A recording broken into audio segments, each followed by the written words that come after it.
बिस्मिल्लाहिर्रहमानिर्रहीम, अस्सलाम वालेकुम। A very good morning to all of you नाज़रीन। कैसे हैं आप सब? उम्मीद यही कि आप सब खैरियत से हों और एक नई सुबह, एक नया दिन और एक नया वीक आप सबको बहुत बहुत मुबारक हो।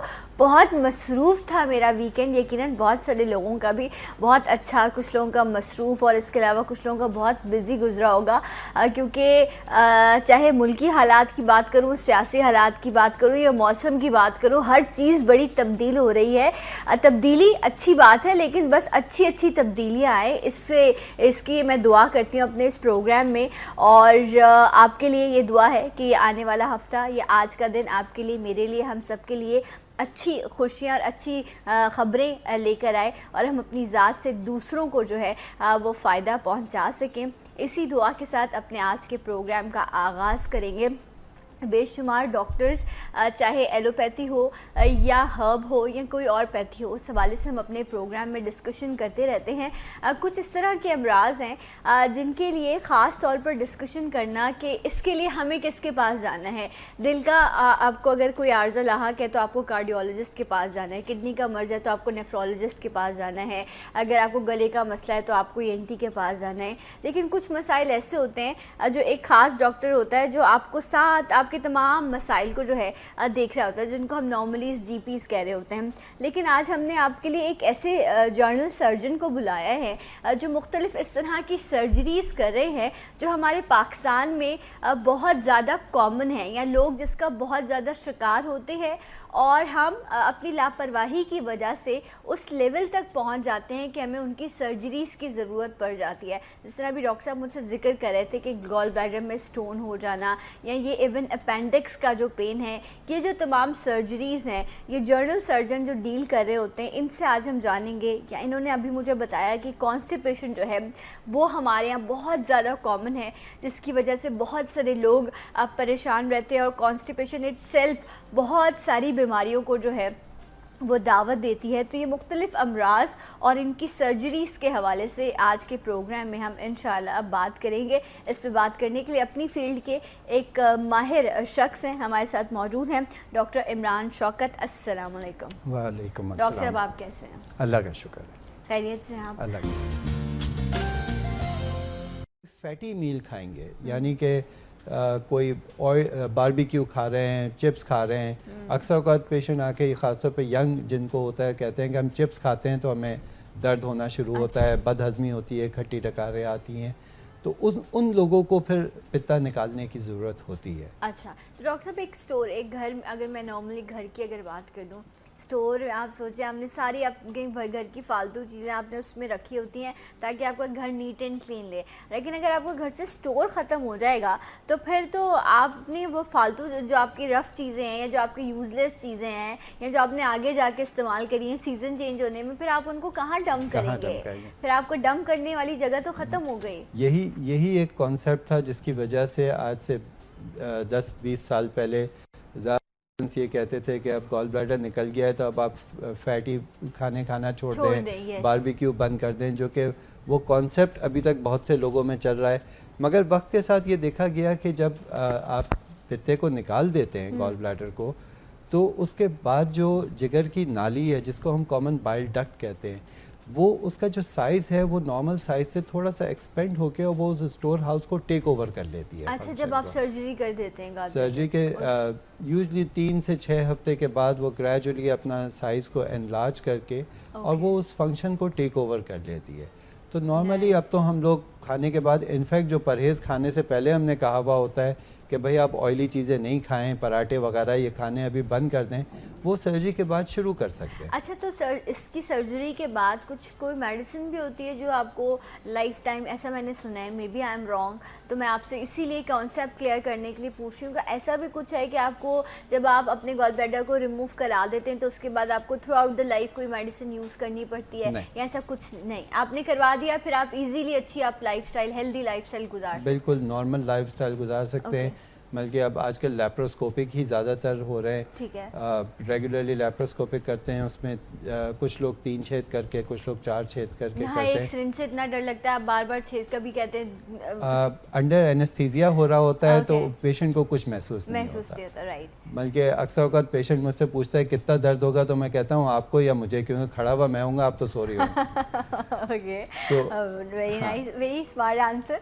सो ये देखिए, आप ये जब इस तरह का डॉक्टर आपको आंसर कर रहा होता है ना, फिर आप कहते हैं अब मैं सेफ हाथों में हूँ, अब मुझे कुछ नहीं होने वाला। बट यस, अब माशाल्लाह से टेक्नोलॉजी इतनी बेहतर हो गई है कि अब बनिस्बत इसके कि आप तकलीफ़ बर्दाश्त करते रहें, ज़िंदगी और मौत रब के हाथ में, लेकिन आपको अपने लिए अच्छे फ़ैसले ज़रूर करने, अच्छे डॉक्टर्स को ज़रूर ढूंढने अपने लिए, और उसकी हम भी कोशिश करते हैं अच्छे अच्छे डॉक्टर्स आपके लिए ढूंढ के लाएँ। डॉक्टर साहब, अभी आपने एक पॉइंट यहाँ रेज़ किया था, आपने कहा जो मैंने बात कही आपने उसको जो है मेडिकली जो चीज़ अब सामने आई, आपने कहा कि नहीं, ज़रूरी नहीं कि अगर स्टोन है तो हर गॉल ब्लैडर को रिमूव कर दिया जाए। तो फिर आप लोग इनिशियली अगर एक पेशेंट आपके पास आता है और आप लोग ये डायग्नोसिस होता है कि उसको स्टोन है, तो थ्रू मेडिसिन फिर आप लोग उसको ट्रीट करने की कोशिश करते हैं? इसमें मेडिसिन्स हैं कुछ है। जो आई हैं स्टोन को डिज़ोल्व करने के लिए, मगर वो कोई बहुत ज़्यादा सक्सेसफुल नहीं रही हैं और बहुत रिकमेंडेड नहीं है। बेसिकली अगर उसको पेन नहीं हो रहा, और स्टोन्स के फिर साइज़ और नंबर्स पे भी थोड़ा डिपेंड करता है, अगर बहुत मल्टीपल स्टोन्स हैं या साइज़ ज़्यादा बड़े हैं तो फिर हम एडवाइस करते हैं सर्जरी के लिए, वरना आपको कुछ करने की ज़रूरत नहीं होती। अगर पेन नहीं कर रहा तो आप अपनी नॉर्मल ज़िंदगी गुजारें, आपको कुछ करने की ज़रूरत नहीं है। लेकिन डॉक्टर साहब, फिर इस तरह तो ये हो गया ना, एक साइलेंट एक चीज़ है जो आपके अंदर हो रही है और वो एकदम से अगर आपको पेन करती है या आपको नुकसान पहुंचाती है, तो फिर आप क्या करेंगे? जिस तरह कैंसर के लिए कहते हैं, वो अंदर ही अंदर आपके पैदा हो रहा होता है, आपको पता भी नहीं चल रहा होता और एकदम से उसका पेन होता है। सो ये फिर नुकसानदेह नहीं हो जाती? ये भी बड़ा कॉमन कंसर्न होता है लोगों का और बड़ा जायज़ कंसर्न होता है। और अक्सर का जब लोग आके कहते हैं कि आप क्यों मना कर रहे हैं, ये कहीं फट तो नहीं जाएगा, तो मैं उनको ये जवाब देता हूँ, ये पित्ता है, कोई खुदा न खास्ता खुद कुछ बम्बार नहीं है कि कभी बैठे बैठे फट जाए। जब भी अगर फटने के नौबत आती है, जो कि पित्ता बिल्कुल उस नौबत तक जा सकता है कि वो फट जाए, मगर जब भी वहाँ तक नौबत जानी होती है तो उससे पहले इन्फेक्शन होता है। और आम तौर पे वो पेशेंट जिसके पित्ते के फटने का खदशा होता है, वो या तो अस्पताल में ऑलरेडी आ चुका होता है दर्द की वजह से और अपने आसार की वजह से, या शायद आईसीयू में लेटा हुआ होता है। तो यस, ऐसा नहीं होता कि हाँ, मगर अगर आपको दर्द हो रहा है तो आप ज़रूर जाके दिखाएं। मतलब ये नहीं कि आप उसके साथ बैठे रहें कि हम बस बर्दाश्त करे जा रहे हैं। उसमें अगर आप डिले करेंगे तो फिर डेफिनेटली ये चीज़ें हो सकती हैं और पित्ते के फटने से जानलेवा भी हो सकता है, तो उसका कंसर्न। डॉक्टर साहब, आपने एक तो बात की कि फ़ास्ट फूड, जंक फूड है, ऑयली फूड है, इनसे पहले इसके अलावा भी और कुछ इस तरह, क्योंकि जिस तरह टमाटर का जिक्र करते हैं या पालक या इस तरह की कुछ सब्जियां हैं जिनका जिक्र करते हैं कि आप अगर आपको किडनी में स्टोन है या और प्रॉब्लम है तो आप इनका इस्तेमाल ना करें, तो आप कुछ रिकमेंड करेंगे कि अगर इस तरह का किसी को प्रॉब्लम है तो वो इन चीज़ों को तर्क कर दें? ऐसी कोई चीज़ अभी तक देखी नहीं गई कि किसी चीज़ को तर्क करने से जो है वो बड़ा इख्तिलाफ है आप लोगों का हर्बलिस्ट से ना?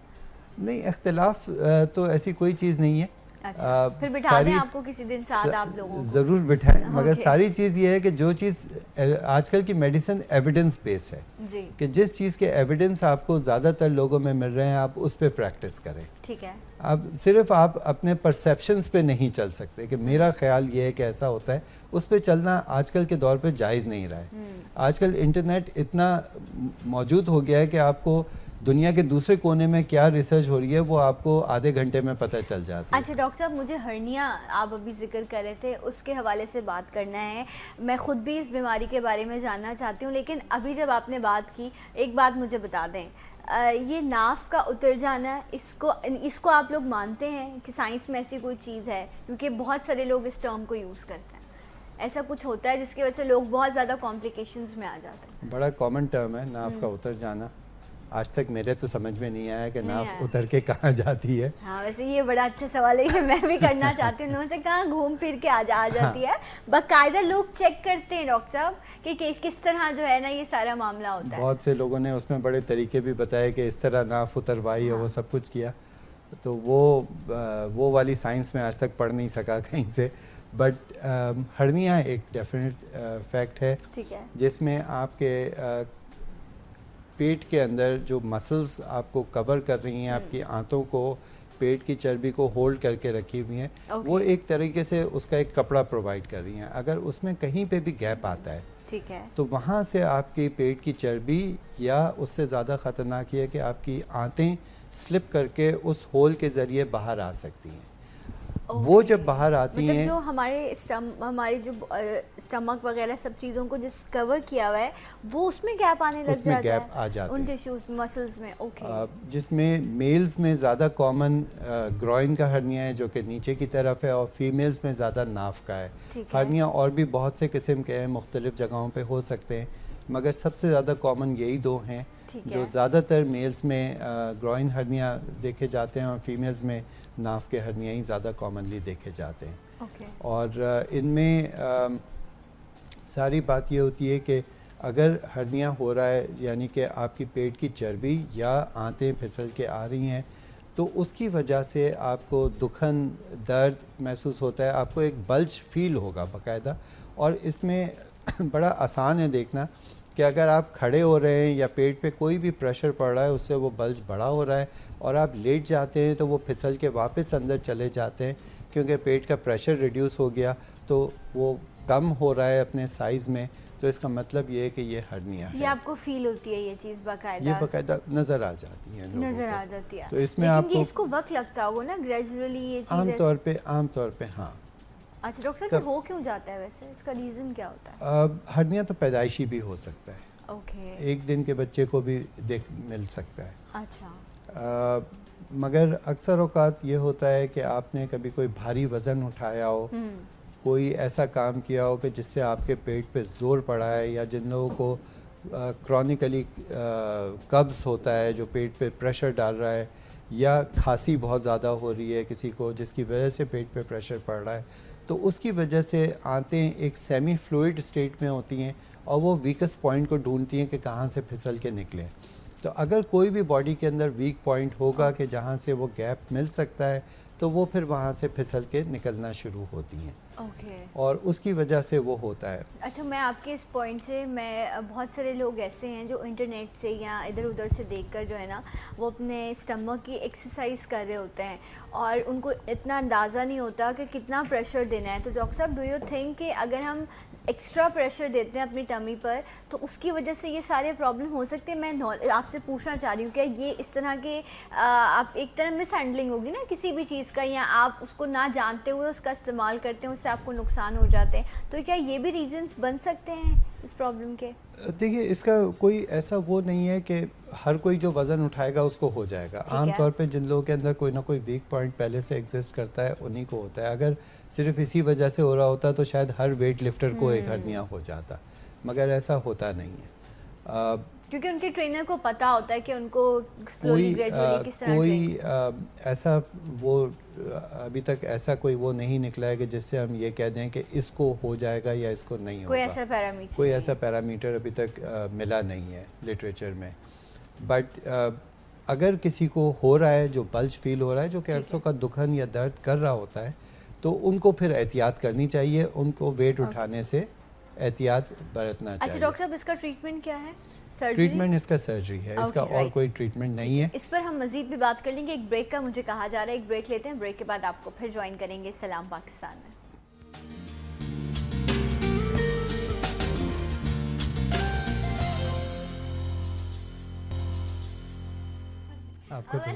वेलकम बैक, सलाम पाकिस्तान। नाज़रीन, आप सबको प्रोग्राम में खुश आमदीद कहते हैं। डॉक्टर इमरान शौकत हमारे साथ मौजूद हैं। डॉक्टर साहब जो हैं वो जनरल सर्जन हैं। नॉर्मली जो पेट के अमराज हैं उसके हवाले से मैं इनसे बात की थी, तो मैं अभी ब्रेक में पूछ रही थी, डॉक्टर साहब लाइपोसक्शन जो है वो कितना सेफ है? तो इस बात पर जो है वो मुझे स्माइल दे रहे थे, ये तुम किसके लिए पूछ रही हो? तो मैंने कहा मैं अपने देखने वालों के लिए जो कुछ पूछती हूँ यहाँ पर मैं उनकी नुमाइंदा बन के पूछ रही होती हूँ। तो डॉक्टर साहब, वैसे एक्स्ट्रा फैट जो है वो उसके लिए बहुत सारे लोगों के मुख्तलिफ मसाइल होते हैं। खैर अभी हम हर्निया पे बात कर रहे थे, लेकिन मैं इस तरफ आ गई क्योंकि इतने सारी चीज़ें चल रही होती हैं।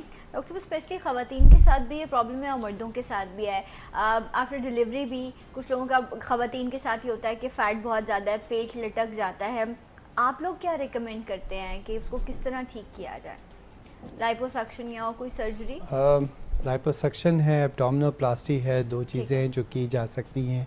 ज़्यादातर प्लास्टिक सर्जन्स करते हैं उसे। ओह जी बिल्कुल ऐसे ही है। थोड़ा सा मैं अगर आपकी बात काटूँ, मैं हर्निया का बस ज़रा और थोड़ा सा डिस्कस करना चाहते हैं। एक जो इसका इम्पॉर्टेंट चीज़ ये है, क्योंकि इसमें आते आके फंसती हैं, तो इसमें आते अगर कभी आके अटक जाएं तो उसमें ऑब्स्ट्रक्शन जा सकता है। वो बड़ी सीरियस कंडीशन होती है, और इसलिए ये लोगों को मालूम होना बहुत ज़रूरी है कि अगर आपको हर्निया है तो उसको अर्ली कंसल्ट करें, उसको डिले ना करें। अच्छा। क्योंकि उसमें आते आके अगर फंसती हैं और उसकी वजह से रुकावट आ गई तो आपके लिए बड़ा डेंजरस हो जाता है। अच्छा। पेट फूलना शुरू हो जाता है, उल्टियाँ होनी शुरू हो जाती हैं, और कुछ केसेस में आंतों को हमें काटना भी पड़ जाता है। अच्छा, तो इसमें आपको बाकायदा आप कह रहे हैं कि फील हो रहा होता है आपको कि कुछ आपको पेन हो रहा होगा। पेन अगर आपको शदीद हो रहा है और जो जगह भी आपकी फूली भी है वो वापस नहीं जा रही लेटने से भी, आप उसको बिल्कुल डिले ना करें, क्योंकि वो एक इमरजेंसी है।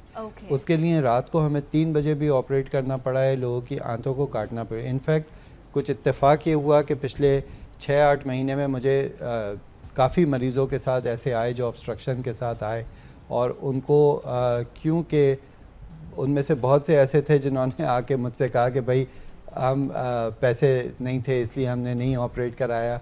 तो अब मैंने एक चीज़ शुरू की है, अल मुस्तफ़ा में मैं बैठता हूँ, वहाँ पे हफ्ते में 2 दिन फ्री क्लिनिक मैंने शुरू किए हर्निया के लिए, सुबह 9 से 10 मंगल और जुमे को। तो अगर किसी का कोई फाइनेंस का भी इशू है वो आके एक दफ़ा दिखा ज़रूर दे, ताकि। और वैसे भी वो एक ऐसा इदारा है हाजी हनीफ तैयब साहब का, जहाँ पर यकीनन बहुत सारे लोगों को जो इस तरह के होते हैं उनको फ़ायदा ही पहुँचता है, उनकी मदद ही होती है, और आप भी वहाँ पर बैठ रहे हैं। सो इंशाल्लाह डेफिनेटली अल्लाह जज़ाए खैर दे आप लोगों को। किसी की सर्जरी का भी इशू है तो उसको कुछ ना कुछ सपोर्ट अक्सर औक़ात मिल ही जाती है, और हम उसका वो कर लेते हैं। मगर बस इम्पॉर्टेंट मैसेज ये है कि उसको डिले ना करें, किसी न किसी सर्जन को दिखा ज़रूर। अच्छा डॉक्टर साहब, इसकी सर्जरी जिस तरह आपने कहा कि आपके पास ऑप्शन लास्ट यही बचता है कि आपने इसकी सर्जरी करवानी है, अगर उससे पहले ही दिन जब आपको पेन है आप डॉक्टर के पास जाएं तो कोई ट्रीटमेंट नहीं होता जिसके ज़रिए आप इसकी सर्जरी तक ना पहुँचें, या अगर हर्निया है तो सर्जरी ही होगी? इसका पहला हल भी सर्जरी है, इसका आखिरी हल भी सर्जरी। ओके, मतलब इसका और कोई हल है नहीं। हाँ, ये है कि अगर आपको तंग नहीं कर रहा तो आपको कोई इतनी इमरजेंसी नहीं है कि आप फ़ौरन ऑपरेट करें, और इसके बारे में कहा यही जाता है कि आप अपनी पहली फुर्सत में कर लें। वो चाहे 1 दिन बाद हो रही है, 1 हफ़्ते बाद, 1 महीने बाद, मगर पहली फुर्सत में इसको करा लेना चाहिए। मगर अगर कभी आके अटक गया है, फंस गया है और वो नहीं जा रहा, दर्द शदीद हो रहा है, तो इसको आप 24 घंटे भी डिले ना करें। अच्छा डॉक्टर साहब, सर्जरी के बाद क्या ये मतलब श्योरिटी है कि 100% कि अब दोबारा ये आपको प्रॉब्लम नहीं हो सकती? ये भी एक बड़ा कॉमन सवाल होता है, क्योंकि लोगों में बहुत वो है कि वो दोबारा हो जाता है। आजकल ज़्यादातर हर्निया जो हैं वो मैश यानी कि एक जाली होती है, उसको डिफेक्ट को बंद करके उसके ऊपर जाली लगा दी जाती है। ठीक है। वो जाली बॉडी के टिश्यू के साथ रिएक्ट करके इतना एक स्ट्रॉन्ग फाइब्रस टिश्यू प्रोड्यूस करती है कि वहाँ से दुनिया भर में देखा यह गया है कि दोबारा होने के चांस 1% से भी कम होते हैं। मगर उसके लिए इम्पॉर्टेंट ये है कि पहले 3 महीने आप कोई वज़न उठाने से एहतियात करें। अच्छा। अगर आप पहले 3 महीने थोड़ा एहतियात कर लेते हैं तो आम तौर पे लोगों को नहीं देखा गया है। अभी तक हमने जितने किए हैं, अल्लाह का शुक्र है, पिछले 10-12 साल में मेरे पास तो शायद 2 ही मरीज़ आए होंगे, 2 या 3 आए होंगे जिनको मुझे दोबारा करना पड़ा है, वरना अल्हम्दुलिल्लाह काफ़ी अच्छा रिज़ल्ट है। अगर आप कह रहे हैं 1% से भी कम जो है, ये जो एक मेयो क्लिनिक है अमेरिका में जो कि स्टैंडर्ड सिर्फ हर्निया को डील कर रही है, ये उनकी फिगर्स हैं कि अगर आप मैश के साथ रिपेयर कर रहे हैं तो recurrence rate should be less than 1%। आप लोग मैश के साथ आजकल सब मैश के साथ ही ओके, वेरी नाइस। तो इसमें अब आपके पास चांस कम है, लेकिन उस चांस को चाहे कम हो या 1% से भी ज़्यादा हो, लेकिन आपको उसकी सर्जरी कराना, डॉक्टर साहब ने कहा कि लास्ट ऑप्शन, पहला भी और आखिरी ऑप्शन भी यही है कि आपने उसकी सर्जरी करानी है। 3 महीने की एहतियात है, कोई बड़ी डील नहीं है, आपने वज़न नहीं उठाना, आपने एहतियात करनी है, इसके बाद इंशाल्लाह कोई प्रॉब्लम नहीं होगी। डॉक्टर साहब, कुछ प्रॉब्लम नॉर्मल लाइफ को, आपको अपनी हेल्दी लाइफ गुजारने में, आपके लाइफस्टाइल में कोई प्रॉब्लम आती है सर्जरी के बाद? आप काम वाम या थकन महसूस होना या वीक थोड़ा फील करना, ऐसा तो कोई प्रॉब्लम नहीं होती, या आपको खाने पीने की एहतियात करनी पड़ती है इसके बाद? हर्निया की सर्जरी से बात करें, नहीं, नॉर्मली कोई ऐसा नहीं होता। बस ये है कि 3 महीने का आपने एहतियात करना है कि आप वज़न ना उठाएं। बाकी आप अपने रूटीन की सारी लाइफ कैरी ऑन कर सकते हैं। आपने नमाज़ पढ़ना है, आपने वॉशरूम जाना है आप प्रॉपर बैठ सकते हैं, आप चलना फिरना सब रूटीन लाइफ आप कैरी आउट कर सकते हैं। एंड नॉर्मली ज़्यादातर मरीज़ on the day of operation उठ के चलना फिरना शुरू कर देते हैं। तो बस ये 3 महीने का आप एहतियात कर लें, उसके बाद आप अपने वज़न भी उठाएं बेशक। कोई बल्कि एक मेरे पास यंग लड़का आया था, फुटबॉल खेलता था, 3 महीने बाद आया मेरे पास, अब मैं फ़ुटबॉल खेल सकता हूँ। मैंने कहा शुरू कर दो। अब मेरे ख्याल से उसको 5 साल हो गए, फुटबॉल भी खेल रहा है, सब कुछ अपने रूटीन लाइफ गुजार रहा है, कोई ऐसा अल्लाह का शुक्र है प्रॉब्लम नहीं। एज का भी कोई कंसर्न नहीं है। डॉक्टर साहब ने कहा कि बाय बर्थ भी लोगों को ये प्रॉब्लम होता है, यंग एज में भी आपको हो सकता है, ओल्ड एज में भी हो सकता है, बट यस डायग्नोसिस बड़ा इंपॉर्टेंट है कि आप टाइम पर जाकर किसी भी बीमारी का डायग्नोसिस कराएं। जितनी जल्दी आप उसका ट्रीटमेंट कराएंगे उतना आपको कम जो है वो मुश्किल उठानी पड़ेगी और उतना बेहतर जो है वो आप उसका ट्रीटमेंट करा सकते हैं। डॉक्टर साहब अक्सर पेट के अमराज ऐसे हैं जिनका दर्द जो है वो अब बैक में जा रहा होता है, जिस तरह हम किडनी की बात करें या रोटेट करता है या बैक पर जाता है। तो डॉक्टर साहब बैक के भी पेन के फिर मरीज़ आपके पास आते होंगे, ये भी कंप्लेन आती होंगी आपके पास? अक्सर वक्त बैक के आते हैं, मगर उसमें फिर हमें ये देखना होता है कि क्या वो दर्द आंतों की वजह से जा रहा है। अगर आंतों की वजह से तो जाहिर है फिर हम नहीं देखना है, करते हैं आप लोग। आंतों का अगर है तो फिर तो जनरल सर्जन ही देखते हैं, मगर हाँ अगर वो स्पाइन की वजह से हो रहा है तो उसको ज़्यादातर न्यूरो सर्जन्स डील करते हैं, तो उनको फिर हम रेफ़र करते हैं। मगर पेन अगर बैक की तरफ जा रहा है तो उसको असेस करना बहुत ज़रूरी है, पहले हिस्ट्री लेके और टेस्ट करके, क्योंकि एक चीज़ बहरहाल ये है कि कैंसर अगर है किसी को, उसका दर्द पीछे की तरफ जा सकता है, स्पेशली आंतों का कैंसर। स्पेशली अगर वो फैल गया है और फैल के उसने बैक को इन्वॉल्व करना शुरू कर दिया है तो वो पेन जा सकता है, तो उसको असेस करना बहुत ज़रूरी है। अगर किसी को कोई भी अपने रेगुलर बाउल हैबिट्स में, यानी कि अगर आप रेगुलरली एक दफ़ा सुबह जाके अपनी फारिग होते हैं तो उसमें अगर कोई चेंज आ रहा है और उसमें कोई काले पखाने आने शुरू हो गए या कोई खून आ रहा है तो उसको असेस ज़रूर करवाएं, क्योंकि वो एक अर्ली अलामात हो सकती हैं कैंसर की आंतों के। अल्लाह का शुक्र है कि हमारे मुल्क में आंतों का कैंसर निस्बतन बाहर से कम है, चलिए अल्लाह का शुक्र है। मगर यह है कि बहरहाल जिसको भी है वो आप 5% बोलें, 10%, 25%, जो भी बोलें, जिस एक शख्स को हो जाता है उसके लिए 100% है। बिल्कुल। तो हर शख्स ने ये बहरहाल एहतियात ज़रूर करनी है कि हाँ अगर कोई आपकी बाउल हैबिट्स चेंज हो रही हैं, आपकी रेगुलरिटी चेंज हो रही है या आपके स्टूल में ब्लड आ रहा है तो उसको असेस ज़रूर कराएं। इसका कतन ये मतलब नहीं है कि जिसको आ रहा है उसको कैंसर ही है, और इस तरह खौफ में भी नहीं बैठ जाना चाहिए। बहुत से लोग सिर्फ खौफ में बैठ जाते हैं कि हम चेक कराएंगे तो कहीं कैंसर ना निकल आए, तो इससे बड़ी बेवकूफ़ी मेरे ख्याल से कोई नहीं हो सकती। और अक्सर ये भी होता है कि हम थोड़ा सा हिचकिचा भी रहे होते हैं। आप अगर किसी से अपने घर पे या आप नहीं शेयर कर सकते तो आप डॉक्टर के पास जाइए, डायरेक्ट आप जाकर डॉक्टर से शेयर करें। शहरों में, गांव में, जहाँ पर भी आप रहते हैं, यकीनन कहीं ना कहीं कोई डिस्पेंसरी, कोई हॉस्पिटल, कोई क्लिनिक, कुछ ना कुछ ज़रूर मौजूद होगा। Help your self. आप जब तक खुद अपनी मदद नहीं करेंगे आप एक अच्छी बेहतर लाइफ नहीं गुजार सकते। चाहे आपके इर्द गिर्द बेशुमार आपके चाहने वाले, आपको प्यार करने वाले लोग मौजूद हैं, लेकिन जो इंसान की अपनी सेहत होती है ना, उससे बड़ी नेमत और उससे बड़ी दौलत यकीन करें इस दुनिया में कोई नहीं हो सकती। तो इसलिए कोई भी एबनॉर्मल चीज़ आप अपने अंदर महसूस करते हैं तो आपको ज़रूर जाना चाहिए, डॉक्टर को दिखाना चाहिए। इवन ख़वातीन को के हवाले से भी मैं ये कहूँगी, हम अक्सर बात कर रहे होते हैं आपकी बॉडी में कोई लिम्ब बन रहा है, कोई एक्टिविटी या कोई एबनॉर्मल चीज़ आप महसूस करते हैं, आप ज़रूर जाएँ, जाकर आप फ़ीमेल डॉक्टर्स हैं, बेशुमार इस तरह की जगह हैं, आप जाकर डिस्कस कर सकती हैं अपने प्रॉब्लम्स को। अगर मैं एक लाइन और ऐड कर दूं, आजकल टेली मेडिसिन बड़ी कामयाब होती जा रही है। मेरे अक्सर औकात मरीज़ मुझे तो अपने प्रॉब्लम के फ़ोटो लेके व्हाट्सएप कर देते हैं और उनके ज़रिए उनको कुछ ना कुछ, कोई अगर इमरजेंसी है, कुछ ऐसा है तो एटलीस्ट उनको एक आइडिया हो जाता है कि हमने करना क्या है। तो आई थिंक टेली मेडिसिन भी बड़ी अच्छी कामयाबी से वो ग्रो कर रही है और उसको भी खासा हमें अपने मुल्क में प्रमोट करना चाहिए। ठीक है। अच्छा डॉक्टर साहब, अभी आप हम एक और चीज़ को डिस्कस कर रहे थे, वो भी पेट के हवाले से थी, जो जर्नल सर्जन्स डील कर रहे होते हैं, पेट की रसौली, और आपने कहा आंतों की भी जो है अब रसौली होती है और ये भी एक बड़ा तकलीफ दे और पेट का बढ़ जाना इसमें बड़ा आम सी चीज़ होती है। डॉक्टर साहब ये क्यों हो जाती है, इसका रीज़न क्या होता है रसौली हो जाना? रसौली तो आंतों की खैर किसी को भी हो सकती है, और जैसे अभी मैंने कहा था कि खैर हमारे मुल्क में निस्बतन कम है, मगर है, मौजूद है, and it's a real threat. और उसमें वही बात है कि अगर आपकी बाउल एक्टिविटी रेगुलर हो रही है या आपके पखाने में खून आ रहा है, आपकी उल्टी में खून आ रहा है, तो आप उसको ज़रूर चेक करवाइए। और उसका एक बड़ा सिंपल प्रोसीजर है कि आप एंडोस्कोपी, छोटी आंत की रसौली बहुत ही रेयर है, जो कि एक नेमत है, क्योंकि अभी तक हमारे पास जितने एंडोस्कोप्स हैं वो छोटी आंत को बहुत वाज़ेह नहीं देख पाए। कुछ चीज़ें अब आ गई हैं अमेरिका में, मगर पाकिस्तान में अभी तक इतनी कॉमन नहीं है। डॉक्टर साहब, वो जो कैमरा डाला जाता है उसको कैसे स्टेरिलाइज करते होंगे? उसका एक फ्लूइड होता है, उसके ज़रिए उसको किया जाता है और दुनिया भर में वो रिकमेंडेड और एक्सेप्टेड है।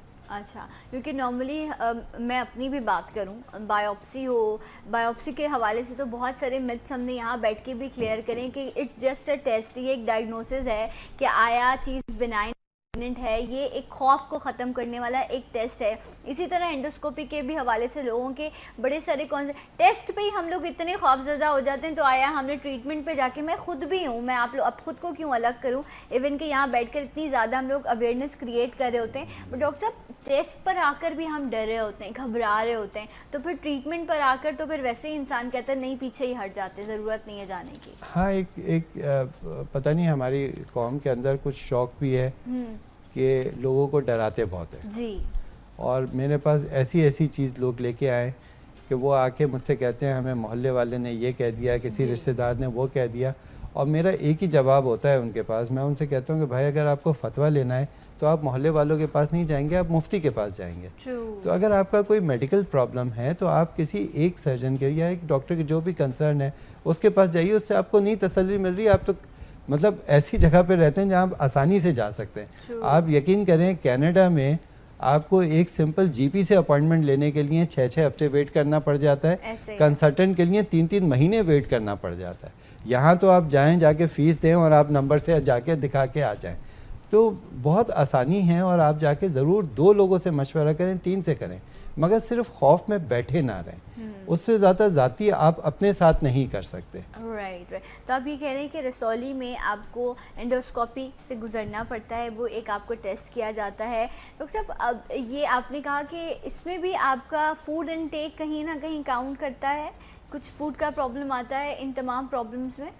देखिए, फूड के परसेप्शंस हैं कि हाँ कुछ कार्सिनोजन फूड्स हैं जिनमें हो सकता है, वो जाहिर है कोई भी कभी आपके पास न्यूट्रिशनिस्ट बैठा हो तो वो आपको ज़्यादा डॉक्टर, इसमें भी सर्जरी ऑप्शन होता है लास्ट रसौली इसका? हाँ, अगर रसौली है, मतलब एक ऐसी चीज़ है जो कि फैल के आपको जानलेवा हो सकती है। अगर सही वक्त पे पकड़ी जाए और उसको निकाल दिया जाए तो वो टोटल लाइफ सेविंग है और आप बिल्कुल नॉर्मल लाइफ को। ओके डॉक्टर साहब, थैंक यू सो मच, बहुत शुक्रिया। मैं एक ब्रेक लूँगी, इंशाल्लाह ब्रेक के बाद आपको फिर ज्वाइन करेंगे सलाम पाकिस्तान में।